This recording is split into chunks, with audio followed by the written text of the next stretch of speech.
Kamusta, Aries? Welcome to Like a Tarot.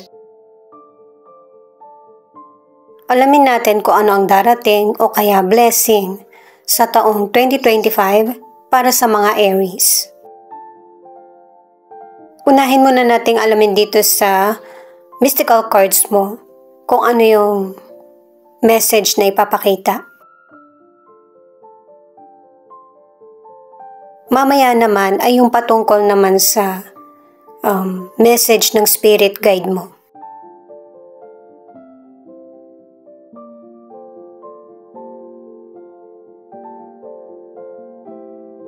Itong mga cards mo ay very positive.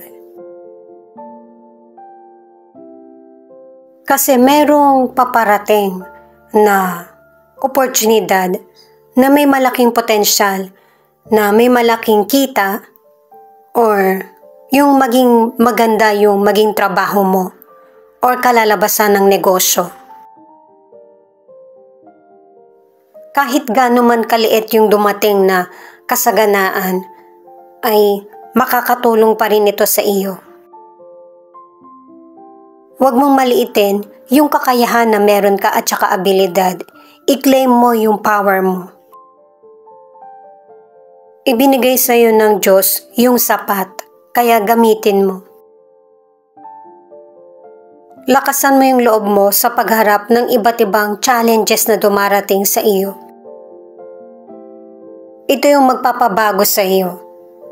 Maninibago ka pero ito yung paraan para maprotektahan mo din yung sarili mo sa mga taong alam mong masasaktan yung damdamin mo. Magtiwala ka rin sa sarili mo. Alamin naman natin kung ano ang mensahe ng spirit guide mo.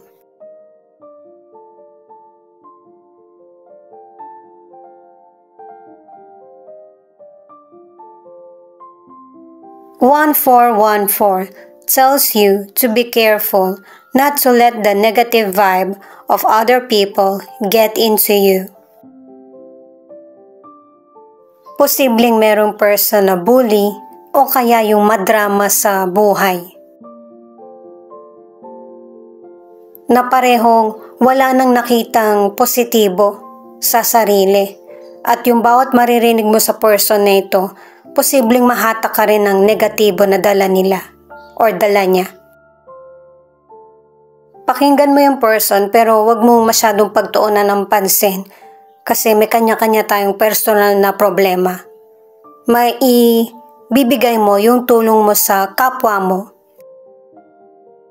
sa panahon na siya na mismo yung humihingi nito sa iyo.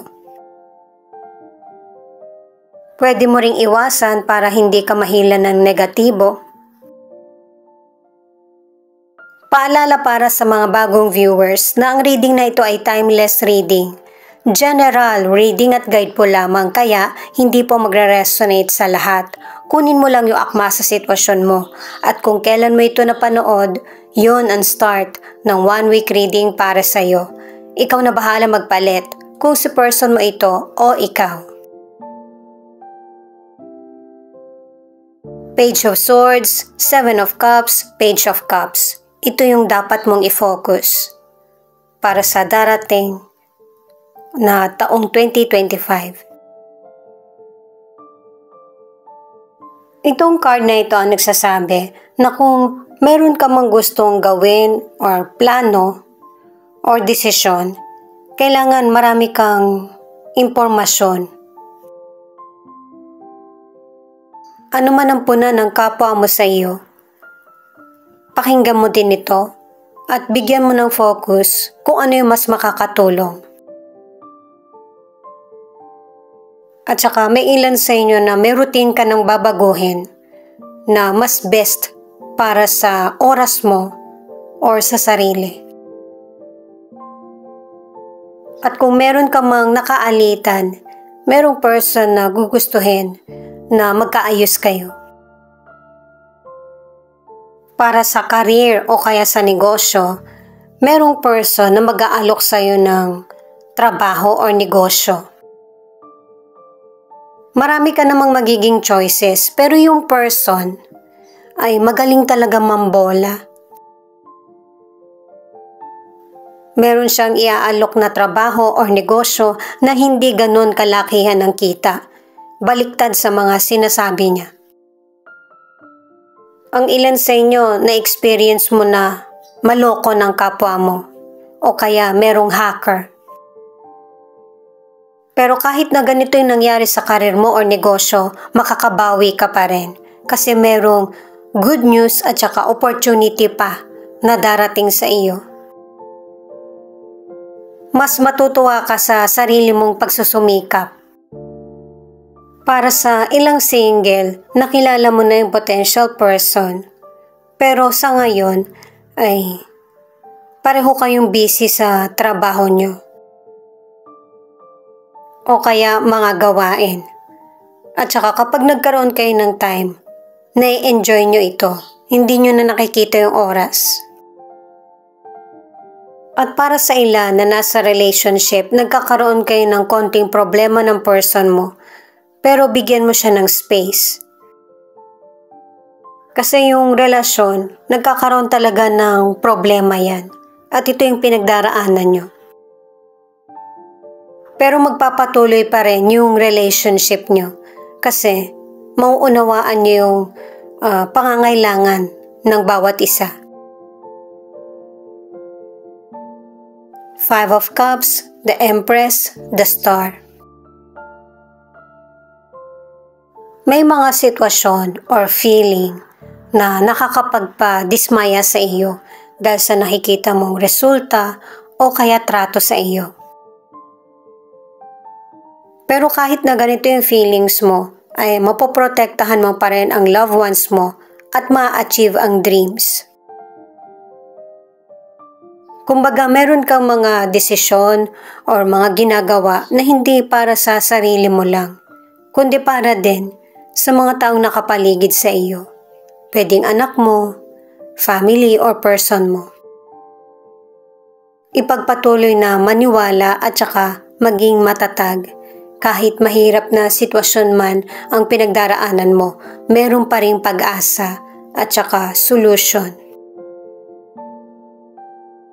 Para sa ilan, hindi naman ganun kasama yung dating ng financial sa iyo, pero kailangan mo pa rin maging maingat. At saka, kung meron kang sobra, tumulong ka sa nangangailangan. Financial man yan, pagkain or bagay, kusa mo itong gawin. Kasi may mga panahon na suswertihin ka talaga sa financial. Para sa ilang single, hindi naging maganda yung ending ng dati mong nakarelasyon. Pero ito yung panahon na darating na yung potential person na magpapasaya sa iyo. Kahit na sobra ka man nasaktan sa nakaraan, ito yung rason kung bakit kailangan mawala yung nauna dahil mas romantic at saka loving yung next na makakarelasyon mo. Ang ilan sa relationship, nagkakaroon ka man ng problema sa relasyon or nagkahiwalay man kayo ng person mo, may mga tao sa paligid mo na magpapasaya sa iyo, na magpapapawi sa kalungkutan mo. At saka meron ding ilang nasa relationship na yung relasyon nyo ng person mo, dumadaan yung problem, pero lumilipas din ito. At parang walang nangyari na nasusolusyonan. Bumabalik sa dating kondisyon at saka mas nagiging payapa at maraming komunikasyon kayo ng person mo. The Moon, the Devil, Four of Cups. Ito naman yung mga cards para sa hadlang. Meron kang pinagdududahan, gumugulo sa isip mo, pwedeng kaibigan mo, family member, person mo, o kaya sa kakilala or sa katrabaho. Kasi nakikitaan mo siya ng hindi magandang pag-uugali. Kaya siya agad yung naiisip mo na meron siyang ginagawang hindi mabuti. At totoo yung kutob mo.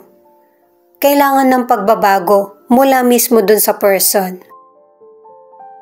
Pero hindi ka naman direktang nagsasabi, pinapakiramdaman mo lang at kung sakaling malaman mo man, sasabihin mo to ng maayos. Sa kalusugan naman, itong tatlong cards na ito ang nagsasabi na may mga Aries na hindi maganda yung kondisyon sa kalusugan kasi nasosobrahan sa pag-inom o kaya pagkain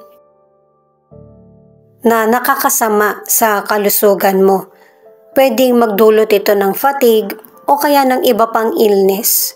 Kaya hinay-hinay sa mga kinakain mo.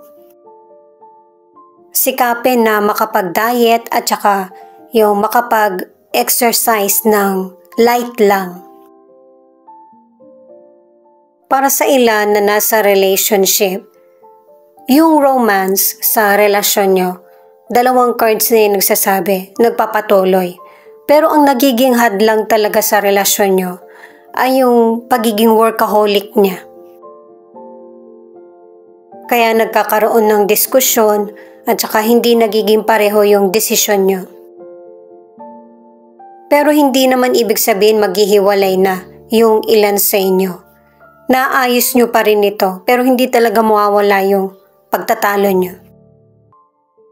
Para sa ilang single, may potential person na matagal mo nang kilala na biglaang nagpakita ng interes sa iyo at pinagdududahan mo yung intensyon niya. Ang iba naman, hindi ka nagbibigay ng atensyon sa potential person. Mas gusto mong kumita. Ito yung isa sa final card na 8 of Pentacles. May mga situation, problems na mamamaster mo na. Kumbaga, hindi ka na masyadong maapektuhan ng problema na darating. Makakasunod ka na sa daloy ng buhay mo at saka makakamit mo yung kapayapaan sa isip mo.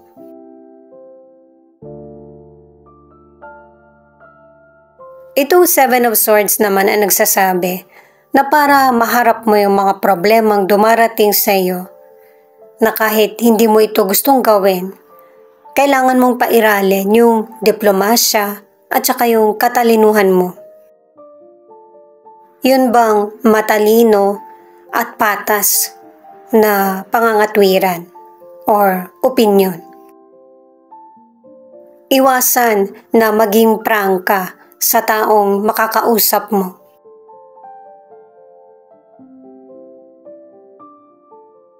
Itong last card naman ay 10 of Pentacles. Makakamit mo yung financial success at saka yung mga minamanifest mo ay magkakaroon ng katuparan. At saka makikilala ka rin sa lugar mo. At yung mga nangyayaring mahirap na sitwasyon sa buhay mo or isinasangguni sa iyo ay mababalanse mo. At saka may posible na kasagutan. Hiling ko na lahat ng mga pangarap mo sa taong 2025 ay magkaroon ng katuparan. Happy New Year!